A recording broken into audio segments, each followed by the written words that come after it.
इसमें जो दो चीज प्रसिद्ध है उसके बारे में पढ़ना। देखिए, एक है आजीवक संप्रदाय, आजीवक संप्रदाय, ठीक है। फिर शैव धर्म, शैव धर्म और वैष्णव धर्म, वैष्णव धर्म, ठीक है। और भागवत धर्म के बारे में भी है, भागवत धर्म,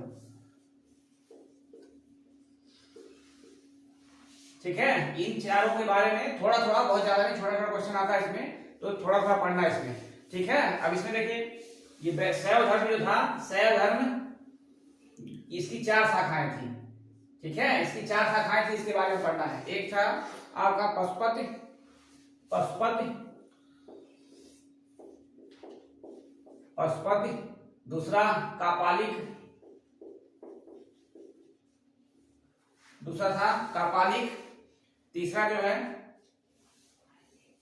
तीसरा लिंगायत,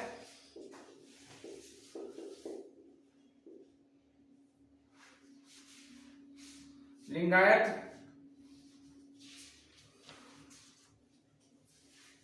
और एक लास्ट है कालामुख, कालामुख, ठीक है। तो इन सबों के बारे में देखिए, आजीवक संप्रदाय, शैव धर्म, वैष्णव धर्म और भागवत धर्म के बारे में कभी कभी थोड़ा छोटा छोटा क्वेश्चन आता रहता है, ठीक है। तो इसके बारे में थोड़ा थोड़ा देखिए, ज्यादा नहीं विशेष पढ़ना है। इसका ज्यादातर संस्थापक ही पूछता है कौन था। चलिए बताइए सब लोग कमेंट करके, कौन था आजीवक संप्रदाय का संस्थापक, बताइए जल्दी से। आजीवक संप्रदाय का संस्थापक पूछ देता है,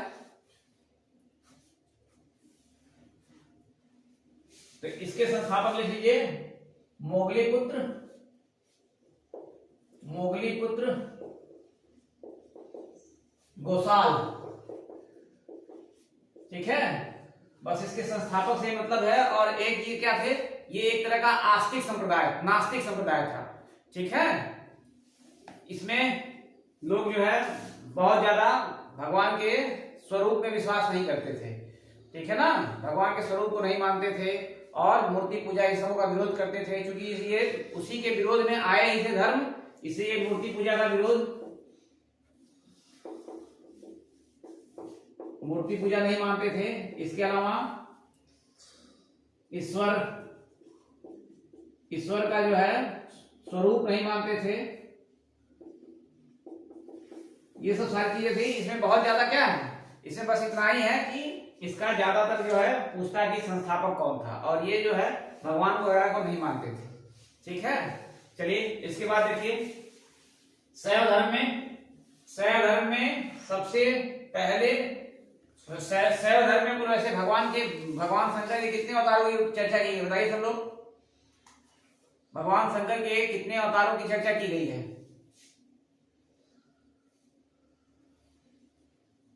बताइए सब लोग जल्दी से।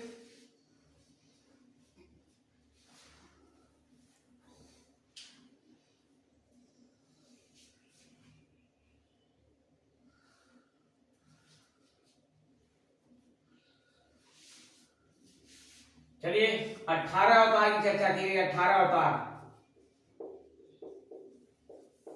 ठीक है। शैव धर्म में जो है भगवान शंकर के कुल 18 अवतारों की चर्चा की गई है, ठीक है। इसमें देखिए, अब इसमें और भी बहुत सारी शाखाएं हैं, लेकिन 4 प्रमुख शाखाएं मानी जाती है।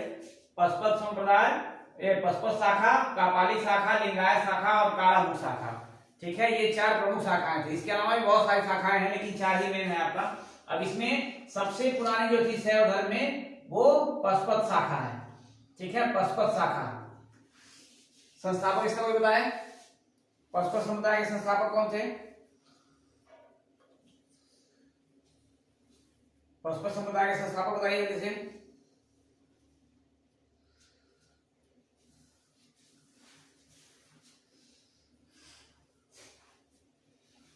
क्या देखिए, इसके संस्थापक लकुलिस थे, लकुलिस, लकुलिस,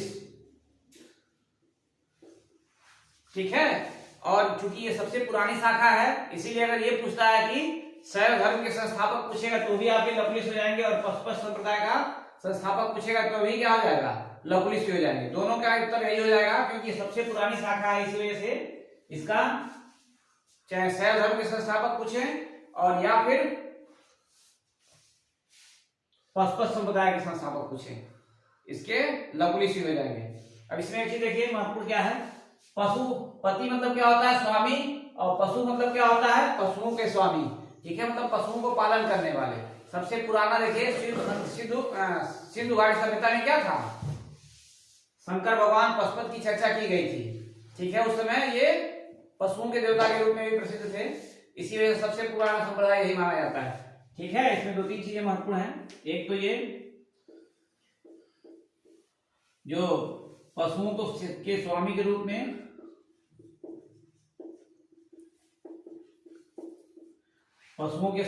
में इनको माना जाता है।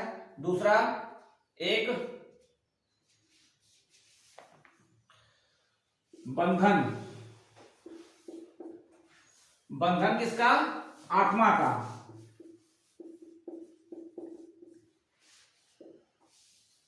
आत्मा का बंधन।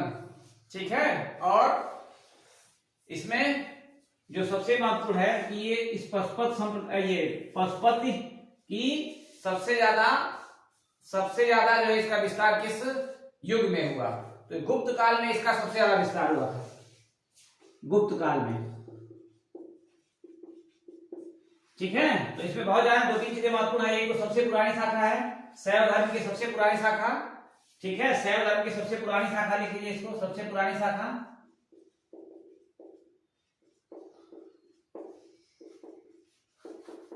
और इसके संस्थापक लकुलिश। अब लकुलिश शैव धर्म पूछेगा उसके भी, या पशुपत पूछेगा उसके भी। दूसरा, ये पशुओं के स्वामी के रूप में शुरुआत इनकी हुई थी। ठीक है, और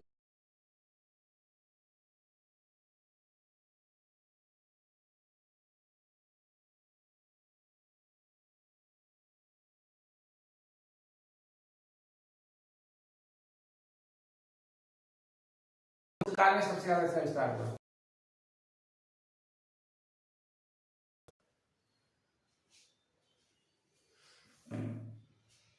चलिए, इसके बाद देखिए कापालिक शाखा। इसमें क्या था, ये जो भैरव का नाम सब लोग सुने होंगे, भैरवनाथ।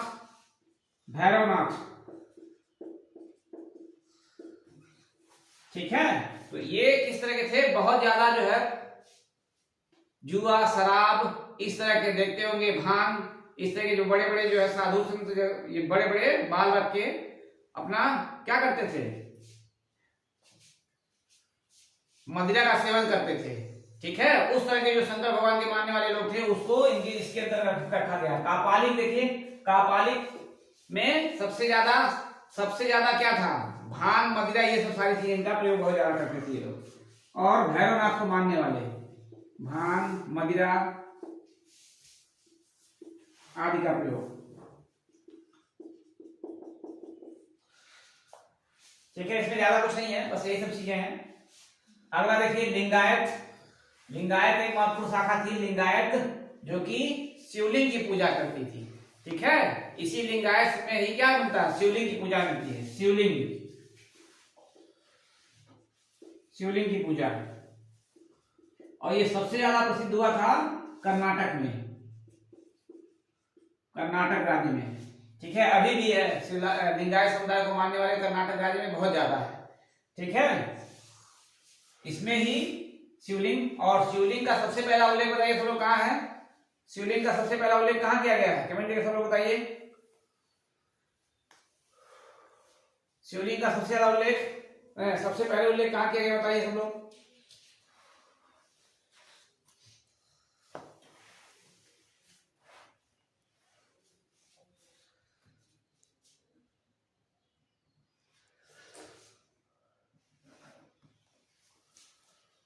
बताइए भाई, शिवलिंग का सबसे पहला उल्लेख कहाँ मिलता है।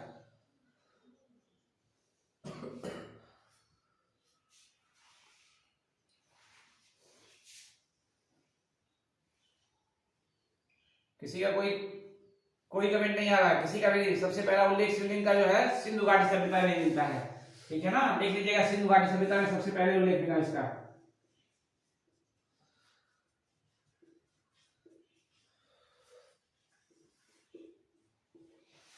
सिंधु घाटी सभ्यता में। ठीक है। तो लिंगायत एक महत्वपूर्ण शाखा है, जो कि सबसे महत्वपूर्ण इसमें मेन यही है कि शिवलिंग की पूजा इसी संप्रदाय में की जाती थी, लिंगायत समुदाय में नहीं की जाती थी। ठीक है। और इसके जो प्रवर्तक जो थे अल्लाह प्रभु इसके प्रवर्तक थे।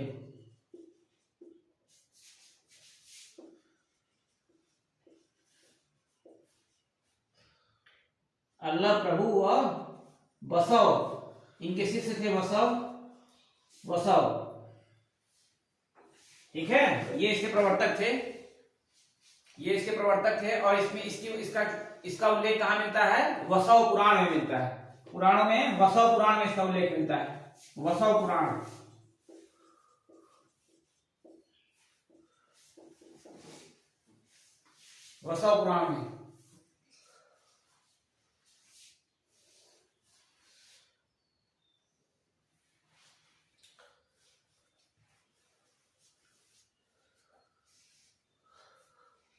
चलिए, ये हो गया लिंगायत में शिवलिंग जरूर लिख लीजिएगा, शिवलिंग ही इसमें महत्वपूर्ण है। अब एक था कालामुख देखिए क्या है। कालामुख का मतलब होता है जो मनुष्य की खोपड़ी होती है। देखिए कई आप साधु देखे होंगे, विष्णु भगवान शंकर भगवान को मानने वाले जो खोपड़ी वगैरह लिए रहते हैं, उसी में अपना क्या करते हैं, मदिरा पान भोजन पानी उसी में क्या करते हैं, सब कुछ करते हैं। तो ये कालामुख जो है ये मनुष्य की, और जो भस्म होती है, भस्म क्या होती है, जो मनुष्य के जलाने के बाद जो राख होते थे। ये देखिए इन दोनों में क्या अंतर था?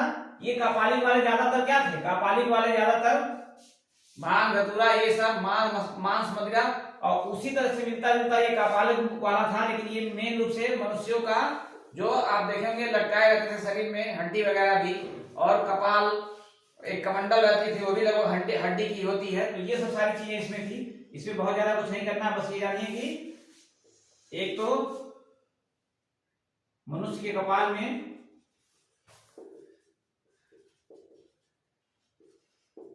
भोजन पानी सब इसी में होता था। इसके अलावा जो है भस्म का बहुत ज्यादा ये लोग प्रयोग करते थे, भस्म का प्रयोग।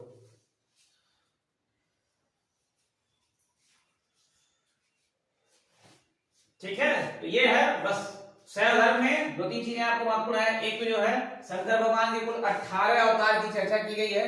दूसरी चीज इसमें एक जो महत्वपूर्ण चीज है, इसकी 4 शाखाओं में सबसे पुरानी शाखा कई बार पूछ चुका है कि शैव धर्म की सबसे पुरानी शाखा क्या है, तो पशुपत है।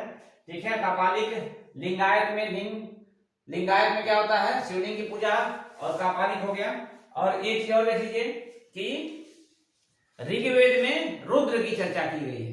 ठीक है। शंकर भगवान को रुद्र कहा जाता है ऋग्वेद में। ठीक है। तो ये कई बार क्वेश्चन पूछ चुका है कि रुद्र का सर्वप्रथम उल्लेख कहाँ मिलता है, तो ये ऋग्वेद में मिलता है। इसको भी लिख लीजिए, ऋग्वेद में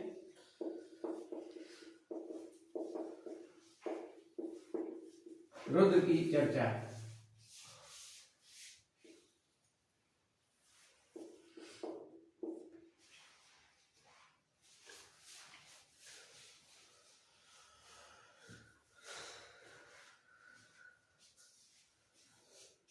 ये था शैव धर्म। ठीक है। बस सीधा सा मतलब इसका क्या है, शंकर भगवान को मानने वाले लोग शैव धर्म के लोग हैं। और दूसरा कि इसकी शाखाएं कितनी हैं, सबसे पुरानी शाखा कौन सी है, यही सब क्वेश्चन ज्यादा से पूछता है। ठीक है। एक चीज और इसमें लिख लीजिए कि दक्षिण भारत में शैव धर्म को मानने वाले लोग नैनार कहलाते हैं। ये पूछ चुका आया हुआ क्वेश्चन है। दक्षिण भारत में शैव धर्म को मानने वाले लोग नैनार कहलाते हैं। नैनार दक्षिण भारत में शैव धर्म के उपासक है।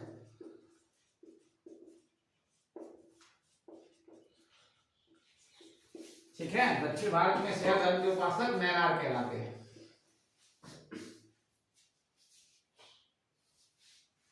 चलिए,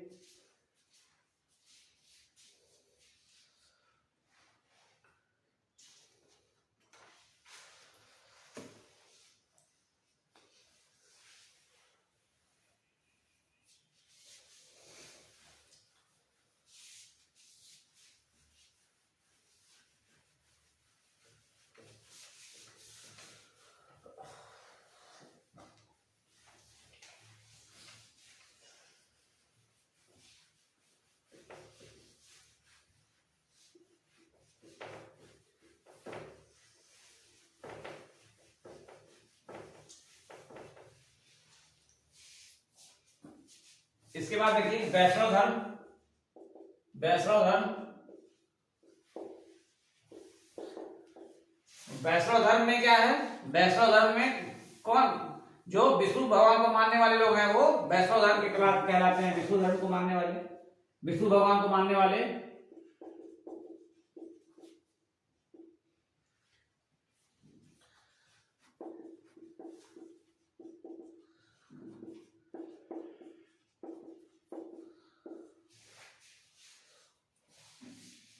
विष्णु भगवान के मानने वाले लोग वैष्णव धर्म के अनुयायी हैं। अब देखिए वैष्णव धर्म के बारे में, वैष्णव धर्म के बारे में सबसे महत्वपूर्ण यह है कि इसमें भगवान विष्णु के 10 अवतारों की चर्चा की गई है। तो किस पुराण में भगवान विष्णु के 10 अवतारों की चर्चा की है बताइए सब लोग, किस पुराण में?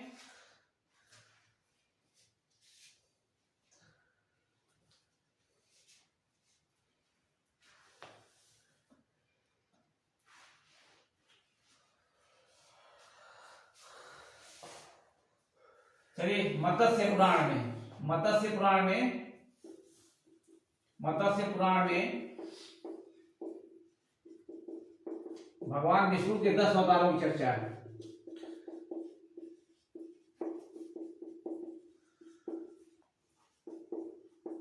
ठीक है।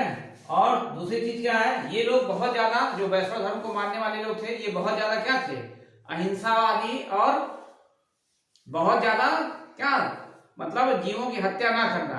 देखिए ये सारे धर्म, बार बार बता रहा हूं, सारे धर्म क्यों आए थे? क्योंकि उत्तर वैदिक काल में क्या था? कर्मकांड, पशु बलि, ये सब बहुत ज्यादा बढ़ गया था। ठीक है, तो बहुत ज्यादा अहिंसावादी लोग थे, अहिंसावादी।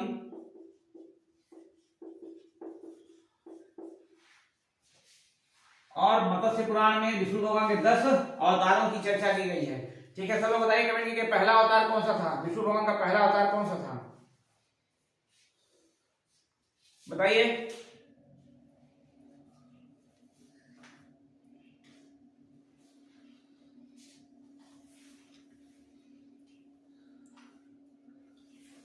विष्णु भगवान का पहला अवतार कौन सा था?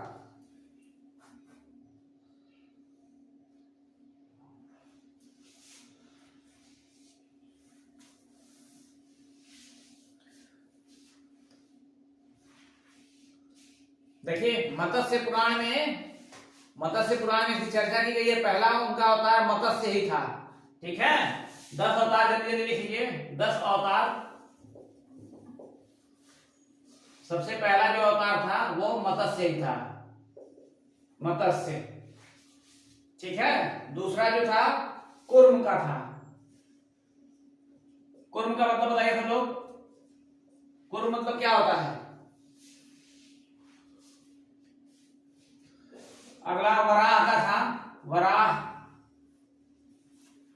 तीसरा अवतार जो था वराह का था। चौथा अवतार नरसिंह भगवान, नरसिंह, नरसिंह। अगला वामन का 5वां अवतार जो था वामन, वामन महाराज, वामन महाराज या वामन का अवतार माना जाता है इसको।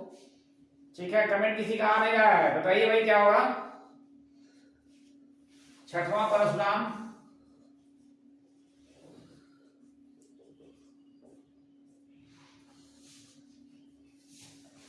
7वां जो है राम, 8वां कृष्ण, कृष्ण। और 9वां देखिए क्या था? 9वां जो था वो बुद्ध, गौतम बुद्ध को क्या माना जाता था? विष्णु भगवान का एक अवतार माना गया है। अभी पढ़े हैं ना बौद्ध धर्म, उसमें गौतम बुद्ध को विष्णु भगवान का एक अवतार माना जाता था। ठीक है ना। और 10वां जो है अभी ये माना जाता है कि कलयुग में भगवान विष्णु का अवतार लेंगे, जिसको कल की कहा जाता है, कल की। अभी ये होना बाकी है, ये कलयुग में होगा।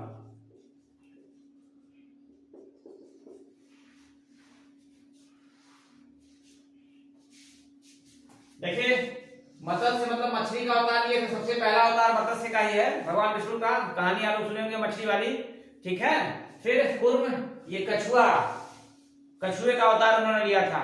ठीक है, फिर वराह, ये सुअर वाला जो नाक में अपना जो पूरी पृथ्वी को लेके घूमती है सुअर का अवतार हो गया। फिर नरसिंह, नरसिंह जो क्या हुआ था, नरसिंह अवतार किसका माना जाता है, विष्णु भगवान का, जो खंभे से निकले थे प्रहलाद को बचाने के लिए।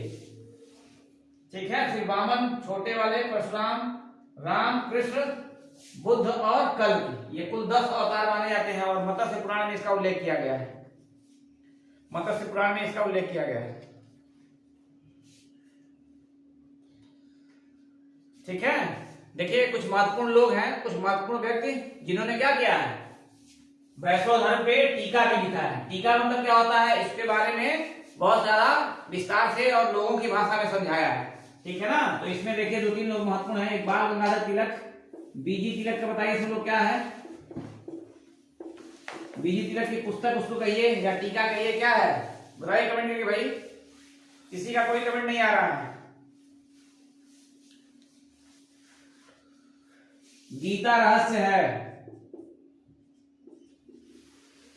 गीता रहस्य, गीता रहस्य कई बार पूछता है कि किसकी पुस्तक है। ठीक है। तो ये बाल गंगाधर तिलक की है। गांधी जी की एक महत्वपूर्ण है, बताइए गांधी जी की, गांधी जी की इनकी भगवत गीता के नाम से एक पुस्तक है, भगवत गीता, भगवत गीता के नाम से गांधी जी ने एक टीका कहिए या उसको पुस्तक का नाम दीजिए, वो लिखा था। ठीक है, भगवत गीता। और अरविंद घोष, अरविंद घोष, इन्होंने भी वैष्णव धर्म पे एक पुस्तक लिखी है, एक पुस्तक लिखी है इनका, वो इंग्लिश में है essays on the Gita, essays on the Gita.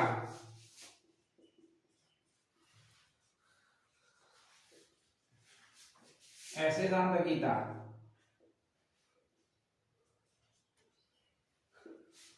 तो ये 3 महत्वपूर्ण पुस्तकें हैं। गंगाधर, बाल गंगाधर तिलक की है गीता रहस्य, गांधी जी की एक भगवत गीता है, भगवत गीता। ठीक है। और अरविंद घोष की essay on the Gita, essays on the Gita है। ये तो स्टॉपी यहाँ पे है। ठीक है। तो ये वैष्णव धर्म था। देखिए बहुत ज्यादा इसको के बारे में नहीं करना, पढ़ना है, थोड़ा थोड़ा चीजें ही पूछता है, कभी कभी का क्वेश्चन आ जाता है। चलिए एक छोटा सा और बच गया है, भागवत धर्म। भागवत धर्म वो भी इसी की शाखा मानी जाती है, वैष्णव धर्म की शाखा भागवत धर्म भी है, वो कुछ अलग नहीं है। ठीक है। भागवत धर्म,